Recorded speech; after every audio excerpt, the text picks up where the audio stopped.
السلام علیکم دوستو، کیسے امید کرتا ہوں کہ آپ سب خیر خیریت سے ہوں گے۔ دوستو T20 world cup 2021 Pakistan cricket team چوتھا میچ جیت چکی ہے۔ میچ جیتنے کے بعد پاکستان کرکٹ ٹیم کے سابق کھلاڑی شعیب اختر کا تازہ ترین انٹرویو جاری ہوا ہے۔ وہ کیا کہتے ہیں، آئیے دوستو اس ویڈیو کے اندر آپ دوستوں کو مکمل رپورٹ بتانے والا ہوں۔ دوستو پاکستان ٹیم کے سچے اور پکے فینز ہیں تو اس ویڈیو کو لائک کریں اور اس حوالے سے انڈین میڈیا کا کیا کہنا ہے مکمل رپورٹ بتانے والا ہوں۔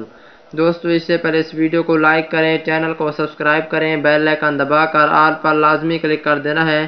دوستو پاکستان کرکٹ ٹیم کے سابق کھلاڑی شعیب اختر کا کہنا ہے کہ انڈیا والے کہتے تھے کہ ہم پاکستان سے جیتیں گے اور T20 ورلڈ کپ کے فائنل میں پہنچیں گے۔ حالانکہ انڈیا کرکٹ ٹیم کو پیچھے چھوڑ دیا ہے۔ انشاءاللہ اب T20 ورلڈ کپ 2021 کا فائنل بھی ہم جیتیں گے۔ اب سیمی فائنل میں پاکستان ٹیم پہنچ چکی ہے اور پاکستان کرکٹ فینس کے لیے سب سے بڑی خوشخبری تھی۔